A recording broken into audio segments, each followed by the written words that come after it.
നമസ്കാരം. പ്രധാന വാർത്തകൾ.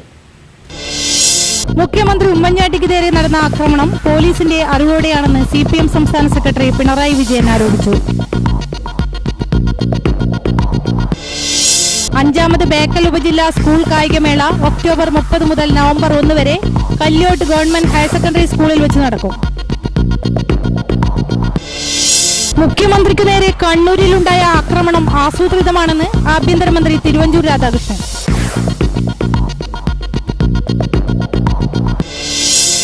നിരവധി അനുഗ്രഹീത സംഗീതജ്ഞർ പങ്കെടുക്കുന്ന അഖണ്ഡ സംഗീതാർച്ചന നവംബർ 2 സ്വാമി നിത്യാനന്ദ ആശ്രമത്തിൽ വെച്ച് നടക്കും.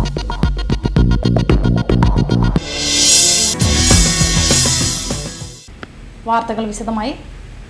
കല്ലേറിൽ പരിക്കേറ്റ് മെഡിക്കൽ കോളേജ് ആശുപത്രിയിൽ ചികിത്സയിൽ കഴിയുന്ന മുഖ്യമന്ത്രി ഉമ്മൻചാണ്ടിക്ക് 3 ദിവസത്തെ വിശ്രമം ഡോക്ടർമാർ നിർദ്ദേശിച്ചു. ആശുപത്രിയിൽ കഴിയുന്ന മുഖ്യമന്ത്രിയെ പ്രതിപക്ഷ നേതാവ് VS അച്യുതാനന്ദൻ സന്ദർശിച്ചു. കല്ലേറിൽ പരിക്കേറ്റ് മെഡിക്കൽ കോളേജ് ആശുപത്രിയിൽ കഴിയുന്ന മുഖ്യമന്ത്രിക്ക് ഡോക്ടർമാർ 3 ദിവസത്തെ വിശ്രമം നിർദ്ദേശിച്ചു.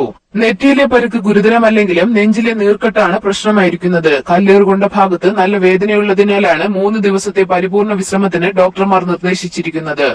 ഈ സാഹചര്യത്തിൽ ചൊവ്വാഴ്ച കൊല്ലത്ത് വെച്ച് നടത്താനിരുന്ന ജനസമ്പർക്ക പരിപാടി മാറ്റിവെച്ചു. 3 ദിവസത്തെ മുഖ്യമന്ത്രിയുടെ പരിപാടികളും റദ്ദാക്കി. മുഖ്യമന്ത്രിയെ കാണാൻ മെഡിക്കൽ കോളേജ് ആശുപത്രിയിൽ സന്ദർശക പ്രവാഹമാണ്. ഗവർണർ നിഖിൽ കുമാർ മുഖ്യമന്ത്രിയെ സന്ദർശിച്ചു. പ്രതിപക്ഷ നേതാവ് VS അച്യുതാനന്ദനും ഉമ്മൻചാണ്ടിയെ സന്ദർശിച്ചു. മുഖ്യമന്ത്രിയോട് പരിക്കിനെ കുറിച്ച് അന്വേഷിച്ച VS ചികിത്സയുടെ വിവരങ്ങളും ആരാഞ്ഞു. 3 മിനിറ്റ് മാത്രമായിരുന്നു കൂടിക്കാഴ്ച. സന്ദർശന ശേഷം പുറത്തിറങ്ങിയ അദ്ദേഹം മാധ്യമപ്രവർത്തകരോട് പ്രതികരിക്കാൻ തയ്യാറായില്ല. മന്ത്രിമാരായ ആര്യാടൻ മുഹമ്മദ്, ഷിബു ബേബി ജോൺ, സ്പീക്കർ G കാർത്തികേയൻ തുടങ്ങിയവർ മുഖ്യമന്ത്രിയെ കാണാനെത്തി. സംഭവത്തിൽ CPMന്റെ പങ്ക് നിഷേധിക്കാനാവില്ലെന്ന് ആര്യാടൻ പറഞ്ഞു. ഇത് ഏറ്റവും പൈശാചികമായ നടപടിയാണ്. ഇതിൽ കേരളത്തിലെ ജനങ്ങൾ ഒന്നടക്കം പ്രതിഷേധിക്കേണ്ടതാണ്. ഇത് ഏത് പാർട്ടി ചെയ്താലും ഒരിക്കലും അംഗീകരിക്കാൻ കഴിയില്ല. ഒരു കാര്യം ഞാൻ പറയാം, അദ്ദേഹം ചോദിച്ചതുകൊണ്ട് കോൺഗ്രസ് അല്ല, അത് വളരെ മനസ്സിലായി. മുഖ്യമന്ത്രിക്കെതിരായ ആക്രമണത്തിന്റെ പ്രതിഷേധം നാടങ്ങും ആഞ്ഞടിക്കുകയാണ്. 5ാമത് ബേക്കൽ ഉപജില്ലാ സ്കൂൾ കായികമേള 2013 ഒക്ടോബർ 30, 31, നവംബർ 1 തീയതികളിൽ കല്യോട്ട് ഗവൺമെന്റ് ഹയർ സെക്കൻഡറി സ്കൂളിൽ വെച്ച് നടക്കുമെന്ന് ഭാരവാഹികൾ വാർത്താസമ്മേളനത്തിൽ അറിയിച്ചു. ഉപജില്ലയിലെ വിവിധ വിദ്യാലയങ്ങളിൽ നിന്നായി 3000-ഓളം കായിക താരങ്ങൾ ഈ മേളയിൽ മാറ്റുരയ്ക്കുന്നു. ജില്ലാ police superintendent Thomson Jose IPS കായികമേളയുടെ ഉദ്ഘാടനം നിർവഹിക്കും. ബേക്കൽ AEO K രവിവർമ്മൻ കായികമേളയുടെ പതാക ഉയർത്തും. നവംബർ 1 നടക്കുന്ന സമാപന സമ്മേളനം ഉദുമ MLA K കുഞ്ഞിരാമൻ ഉദ്ഘാടനം ചെയ്യും. കാഞ്ഞങ്ങാട് വിദ്യാഭ്യാസ ജില്ലാ DEO KP മോഹനൻ വിജയികൾക്കുള്ള സമ്മാനദാനം നിർവഹിക്കും. ഉദുമ ഗ്രാമപഞ്ചായത്ത് president Kasthuri teacher, Kunnuchi Kunhiraman, PV Naseema teacher, A Jasmin, Rajan C തുടങ്ങിയവർ ആശംസകൾ നേർന്ന് സംസാരിക്കും. വാർത്താ സമ്മേളനത്തിൽ സംഘാടക സമിതി ചെയർമാൻ CK അരവിന്ദാക്ഷൻ, ബേക്കൽ ഉപജില്ലാ AEO K Ravivarman, general convener Premarajan, secretary K Janardhanan, working chairman PK Sathyanarayanan, convener D Ashoka എന്നിവർ സംബന്ധിച്ചു. കണ്ണൂരിൽ മുഖ്യമന്ത്രിക്കു നേരെയുണ്ടായ ആക്രമണം CPM സംസ്ഥാന നേതൃത്വത്തിന്റെ അറിവോടെയാണെന്ന് മന്ത്രി തിരുവഞ്ചൂർ രാധാകൃഷ്ണൻ. സംസ്ഥാന നേതാക്കളുടെ അറിവോടെ ആസൂത്രിതവും സംഘടിതവുമായ ആക്രമണമായിരുന്നു ഇതെന്ന് ആഭ്യന്തരമന്ത്രി കോട്ടയത്ത് പ്രതികരിച്ചു. നമ്മൾ കാണുന്നതിൽ നിന്ന് എന്ത് മനസ്സിലാക്കാൻ പറ്റിയത് വളരെ സംഘടിതം, ആസൂത്രിതം, മുഖ്യമന്ത്രിയെ കയ്യേറ്റം ചെയ്യുന്നതിന് വേണ്ടിയുള്ള ഗൂഢമായ ശ്രമം, ഈ മൂന്നുമാണ് നമ്മൾ കണ്ടത്. സംഭവത്തിൽ പോലീസിന് വീഴ്ച പറ്റിയിട്ടുണ്ടോ എന്ന് പരിശോധിക്കും. DGPയോട് റിപ്പോർട്ട് ആവശ്യപ്പെട്ടിട്ടുണ്ട്. മുഖ്യമന്ത്രിയെ സഞ്ചരിക്കാൻ അനുവദിക്കില്ലെന്ന ഫാസിസ്റ്റ് നിലപാടാണ് CPMന്റേത്. ഇത് അംഗീകരിക്കാനാവില്ല. അക്രമത്തിന്റെ വാൾ താഴെയിടാൻ CPM തയ്യാറാകണമെന്നും തിരുവഞ്ചൂർ ആവശ്യപ്പെട്ടു. പയ്യന്നൂർ ചാപ്റ്ററിന്റെ ആഭിമുഖ്യത്തിൽ ദീപാവലി നാളിൽ പരമാത്മാ ചൈതന്യത്തിന്റെ നിറസാന്നിധ്യമായ കാഞ്ഞങ്ങാട് സ്വാമി നിത്യാനന്ദ ആശ്രമത്തിൽ വെച്ച് നിരവധി അനുഗ്രഹീത സംഗീതജ്ഞർ പങ്കെടുക്കുന്ന അഖണ്ഡ സംഗീതാർച്ചന നടക്കുമെന്ന് ഭാരവാഹികൾ വാർത്താസമ്മേളനത്തിൽ അറിയിച്ചു.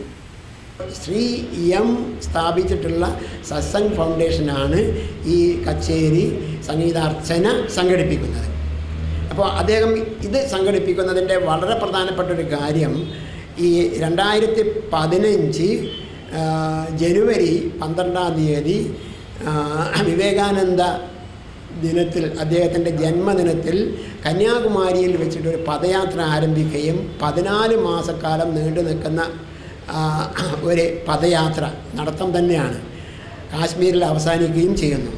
6000 കിലോമീറ്ററോളം അദ്ദേഹവും അദ്ദേഹത്തിൻ്റെ കൂടെയുള്ള ആളുകളും സഞ്ചരിക്കുന്നു എന്നുള്ളതാണ്. വാഹനത്തിലൊന്നും പോകില്ല, പൂർണ്ണമായിട്ടും നടക്കുന്നു. അതിൽ ആ പദയാത്രയുടെ പ്രധാനപ്പെട്ട ഉദ്ദേശങ്ങളിൽ ഒന്ന് മാനവ മൈത്രി വളർത്തിയെടുക്കുക എന്നുള്ളതാണ്. അപ്പോൾ അതിന് ഉള്ള ഒരു ബാനറാണ് മാനവ ഏകതാ മിഷൻ. അപ്പോൾ മാനവ ഏകതാ മിഷൻ്റെ പ്രാധാന്യം കണക്കിലെടുത്തുകൊണ്ട് മതമൈത്രി ഉയർത്തിപ്പിടിക്കുവാനുള്ള ഒരു സംരംഭമാണ് മാനവ ഏകതാ മിഷൻ. ആ മാനവ ഏകതാ മിഷൻ സംഗീതത്തിനുള്ള പ്രാധാന്യത്തെക്കുറിച്ചിട്ടാണ് രണ്ടാമത്തെ പേപ്പറിലുള്ളത്. മാനവ ഏകതാ മിഷൻ്റെ പ്രവർത്തനങ്ങളിൽ സംഗീതത്തിനുള്ള പ്രസക്തി എന്നുള്ള രീതിയിൽ പ്രത്യേകം പറഞ്ഞിട്ടുണ്ട്. അത് കഴിഞ്ഞ് ഇദ്ദേഹത്തിൻ്റെ പ്രൊഫൈലും. അപ്പോൾ മാനവ ഏകതാ മിഷൻ്റെ ബാനറിൽ 2015 ജനുവരി 12-ാം തീയതി ഒരു പദയാത്ര ആരംഭിക്കുന്നു. അത് കേരളത്തിലുടനീളം സഞ്ചരിക്കുന്നുണ്ട്. 14 മാസം നീണ്ടു നിൽക്കുന്ന യാത്രയാണ്. നിത്യമായ ആനന്ദത്തിലേക്കുള്ള രാജപാതയാണ് സംഗീതം. സംഗീത ത്രിമൂർത്തികളിൽ പ്രമുഖനായ ശ്രീ മുത്തുസ്വാമി ദീക്ഷിതരുടെ സമാധി ദിനം കൂടിയായ ദീപാവലി നാളിൽ സത്സംഗ് ഫൗണ്ടേഷൻ പയ്യന്നൂർ ചാപ്റ്ററിന്റെ ആഭിമുഖ്യത്തിലാണ് പരമാത്മാ ചൈതന്യത്തിന്റെ നിറസാന്നിധ്യമായ കാഞ്ഞങ്ങാട് സ്വാമി നിത്യാനന്ദ ആശ്രമത്തിൽ വെച്ച് നിരവധി അനുഗ്രഹീത സംഗീതജ്ഞർ പങ്കെടുക്കുന്ന ഒരു അഖണ്ഡ സംഗീതാർച്ചന നടക്കുന്നത്. പ്രശസ്ത സംഗീതജ്ഞനും തൃപ്പൂണിത്തുറ RLV കോളേജ് സംഗീത വിഭാഗം മേധാവി താമരക്കാട് ഗോവിന്ദൻ നമ്പൂതിരി സംഗീതാർച്ചന ഉദ്ഘാടനം ചെയ്യും. വാർത്താസമ്മേളനത്തിൽ CV Ramanath, T Sreejayan master, TK Krishnakumar, KV Balakrishnan എന്നിവർ സംബന്ധിച്ചു. ജില്ലാ സഹകരണ ബാങ്കിന്റെ മടിയൻ ശാഖ മാണിക്കോത്തുള്ള PPK കെട്ടിടത്തിലേക്ക് മാറ്റി.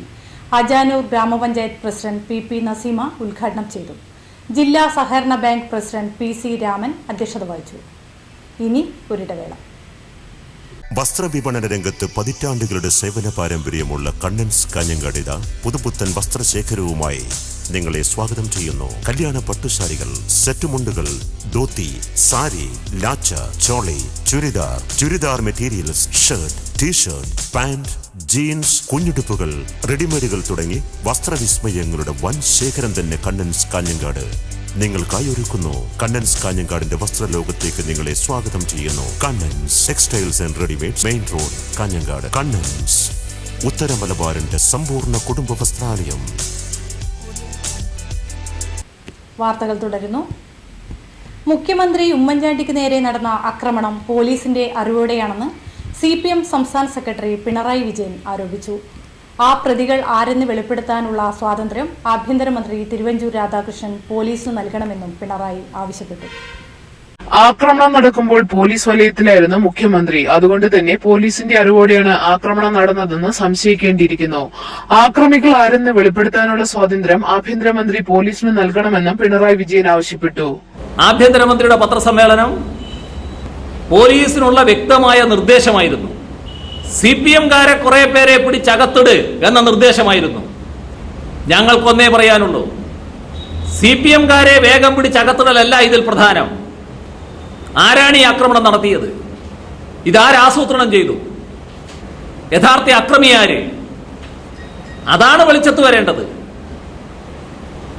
അത് വെളിച്ചത്ത് കൊണ്ടുവരാനുള്ള ഏതൊരു അന്വേഷണത്തെയും ഞങ്ങൾ സ്വാഗതം ചെയ്യും. അതേത് തരത്തിലുള്ള അന്വേഷണമായാലും ഞങ്ങൾ അതിനെ സ്വാഗതം ചെയ്യുന്നതാണ്. സംഭവശേഷം CPM-കാരെ കുറെ പേരെ പിടിച്ച് അകത്തിടാനായിരുന്നു പോലീസിന് കിട്ടിയ നിർദ്ദേശം. നേതാക്കളെ പിടിച്ച് അകത്തിടുകയല്ല വേണ്ടത്, മറിച്ച് ആക്രമണം ആരാണ് ആസൂത്രണം ചെയ്തതെന്നും ആരാണ് യഥാർത്ഥ അക്രമിയെന്നുമുള്ള കാര്യങ്ങളാണ് പുറത്തുവരേണ്ടതെന്നും പിണറായി വിജയൻ പറഞ്ഞു. സോളാർ വിവാദത്തിന്റെ പ്രതിഷേധം ഒരിക്കലും അതിരുകടന്നിട്ടില്ല. മുഖ്യമന്ത്രിയെ ശാരീരികമായി ആക്രമിക്കുകയെന്ന അജണ്ട CPM-നില്ല. മുഖ്യമന്ത്രിക്കെതിരായ കരിങ്കടി പ്രതിഷേധം ഇനിയും തുടരുമെന്നും പിണറായി വിജയൻ പറഞ്ഞു. മുഖ്യമന്ത്രിക്ക് നേരെ കണ്ണൂരിലുണ്ടായ ആക്രമണം ആസൂത്രിതമാണെന്ന് ആഭ്യന്തരമന്ത്രി തിരുവഞ്ചൂർ രാധാകൃഷ്ണൻ. സുരക്ഷാ പാളിച്ചയെന്നാണ് ഉന്നതതല യോഗത്തിന്റെ വിലയിരുത്തൽ. സുരക്ഷ കൂട്ടുന്നതുൾപ്പെടെയുള്ള കാര്യങ്ങൾ മുഖ്യമന്ത്രിയുമായി ചർച്ച ചെയ്ത് തീരുമാനിക്കുമെന്നും തിരുവഞ്ചൂർ പറഞ്ഞു. മുഖ്യമന്ത്രിക്ക് നേരെയുണ്ടായത് ആസൂത്രിതമായ ആക്രമണമാണെന്ന് ആഭ്യന്തരമന്ത്രി തിരുവഞ്ചൂർ രാധാകൃഷ്ണൻ പറഞ്ഞു. DGP ഉൾപ്പെടെ ഉന്നത പോലീസ് ഉദ്യോഗസ്ഥർ ഉണ്ടായിരുന്ന വേദിയിൽ വെച്ച് മുഖ്യമന്ത്രിക്ക് നേരെ ആക്രമണം ഉണ്ടായി എന്നത് സുരക്ഷാ വീഴ്ചയായി ചൂണ്ടിക്കാണിക്കപ്പെടുന്നു. 1036 ഉദ്യോഗസ്ഥരെയാണ് മുഖ്യമന്ത്രിയുടെ സുരക്ഷയ്ക്കായി നിയോഗിച്ചിരുന്നത്. എന്നാൽ ആക്രമണം നടക്കുമ്പോൾ ആരും തന്നെ മുഖ്യമന്ത്രിയുടെ അടുത്തുണ്ടായിരുന്നില്ല എന്നതും ശ്രദ്ധേയമാണ്. മുഖ്യമന്ത്രിയുടെ സുരക്ഷ കൂട്ടുന്നത് സംബന്ധിച്ച് തീരുമാനമെടുത്തിട്ടുണ്ടെന്ന് തിരുവഞ്ചൂർ പറഞ്ഞു. മുഖ്യമന്ത്രിയുമായി ആലോചിച്ച് കൂടുതൽ നടപടിയെടുക്കും. സാധാരണ ഒരു സുരക്ഷ ക്രമീകരണത്തിനകത്ത് മുഖ്യമന്ത്രിയുടെ ഒരു സ്വായത്തമായ രൂപത്തിൽ അതിനോടൊരു തൃപ്തിക്കുറവുണ്ട്. അപ്പം അതുകൊണ്ടാണ് അദ്ദേഹമായിട്ട് സംസാരിച്ച് അതിൻ്റെ ബാക്കി ഡീറ്റെയിൽസ് ക്രമീകരിക്കണം എന്ന് തീരുമാനിച്ചിട്ടുള്ളത്. ഏറ്റവും പ്രധാനപ്പെട്ട ഒരു പ്രശ്നം ആക്സസ് കൺട്രോൾ സംബന്ധിച്ച് ഒരു പൊതുധാരണ വരണം എന്നുള്ളതാണ്. അപ്പോൾ മൂവ്മെൻറ്റിലാണെങ്കിലും ഇപ്പം നേരത്തെ തന്നെ ഞങ്ങൾ മറ്റ് ചില സ്ഥലങ്ങളിലെ ഈ പബ്ലിക് പ്രോഗ്രാംസിനെ കുറിച്ച് ഒരു അസസ്മെൻറ്റ് നടത്തിയിരുന്നു. അപ്പോൾ അങ്ങനെയുള്ള സന്ദർഭത്തിൽ ആക്സസ് കൺട്രോൾ അതെങ്ങനെ ഫലപ്രദമായി പ്രായോഗികമാക്കാം എന്നുള്ളത് മുഖ്യമന്ത്രിയായിട്ട് ആലോചിക്കുന്നതാണ്. സുരക്ഷ ഇസഡ് കാറ്റഗറിയിൽ ഉൾപ്പെടുത്തുക, ബുള്ളറ്റ് പ്രൂഫ് കാർ നൽകുക തുടങ്ങിയവയും പരിഗണനയിലാണ്. കഴിഞ്ഞ 5 മാസമായി മുഖ്യമന്ത്രിക്ക് നേരെയുണ്ടായ അക്രമ പ്രവർത്തനങ്ങൾ തടയാൻ ശ്രമിച്ച 205ഓളം പോലീസുകാർക്ക് പരിക്ക് പറ്റിയിരുന്നതായി തിരുവഞ്ചൂർ പറഞ്ഞു. കണ്ണൂരിൽ നടന്ന അക്രമ പ്രവർത്തനങ്ങളിലെ സുരക്ഷാ വീഴ്ചയെക്കുറിച്ച് അന്വേഷിക്കാൻ IG സുരേഷ് പുരോഹിതിനെയും ADGP ശങ്കർ റെഡ്ഡിയെയും ചുമതലപ്പെടുത്തിയിരിക്കുകയാണെന്നും തിരുവഞ്ചൂർ കൂട്ടിച്ചേർത്തു. PSC നവംബർ 9 നടത്തുന്ന ജില്ലയിലെ LD ക്ലർക്ക് പരീക്ഷ മാറ്റിവെക്കണമെന്ന് DYFI ജില്ലാ സെക്രട്ടേറിയറ്റ് ആവശ്യപ്പെട്ടു. ദേശസാൽകൃത ബാങ്കുകളിലേക്കുള്ള ഓൺലൈൻ പരീക്ഷ ആ ദിവസമാണ് നടക്കുന്നത്. 2 പരീക്ഷകളും ഒരേ ദിവസം വന്നാൽ ജില്ലയിലെ ഉദ്യോഗാർത്ഥികളുടെ തൊഴിലവസരം നഷ്ടപ്പെടുമെന്ന് DYFI അറിയിച്ചു. പരീക്ഷ മാറ്റിവെക്കണമെന്നാവശ്യപ്പെട്ട് ജില്ലാ സെക്രട്ടറി K മണികണ്ഠൻ PSC ചെയർമാനും ജില്ലാ PSC ഓഫീസർക്കും നിവേദനം നൽകി. സംസ്ഥാന ജീവനക്കാരും അധ്യാപകരും വരും കാലയളവിൽ നടത്താൻ പോകുന്ന പ്രക്ഷോഭത്തിന്റെ ഭാഗമായി ഹോസ്ദുർ മേഖലാ കമ്മിറ്റി രൂപീകരിച്ചു. NGO യൂണിയൻ സംസ്ഥാന വൈസ് പ്രസിഡന്റ് E പ്രേംകുമാർ ഉദ്ഘാടനം ചെയ്തു. റീജിയണൽ ട്രാൻസ്പോർട്ട് അതോറിറ്റിയുടെ 30 രാവിലെ 11 കളക്ട്രേറ്റ് കോൺഫറൻസ് ഹാളിൽ ചേരാനിരുന്ന യോഗം നവംബർ 6 മാറ്റിയതായി RDO അറിയിച്ചു. പ്രധാന വാർത്തകൾ ഒരിക്കൽ കൂടി. മുഖ്യമന്ത്രി ഉമ്മൻചാണ്ടിക്ക് നേരെ നടന്ന ആക്രമണം പോലീസിന്റെ അറിവോടെയാണെന്ന് CPM സംസ്ഥാന സെക്രട്ടറി പിണറായി വിജയൻ ആരോപിച്ചു. 5ാമത് ബേക്കൽ ഉപജില്ലാ സ്കൂൾ കായികമേള ഒക്ടോബർ 30 മുതൽ നവംബർ 1 വരെ കല്യോട്ട് ഗവൺമെന്റ് ഹയർ സെക്കൻഡറി സ്കൂളിൽ വെച്ച് നടക്കും. മുഖ്യമന്ത്രിക്ക് നേരെ കണ്ണൂരിലുണ്ടായ ആക്രമണം ആസൂത്രിതമാണെന്ന് ആഭ്യന്തരമന്ത്രി തിരുവഞ്ചൂർ രാധാകൃഷ്ണൻ.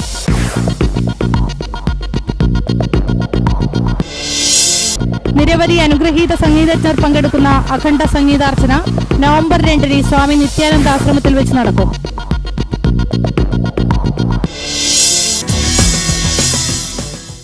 വാർത്തകൾ കഴിഞ്ഞു. നമസ്കാരം.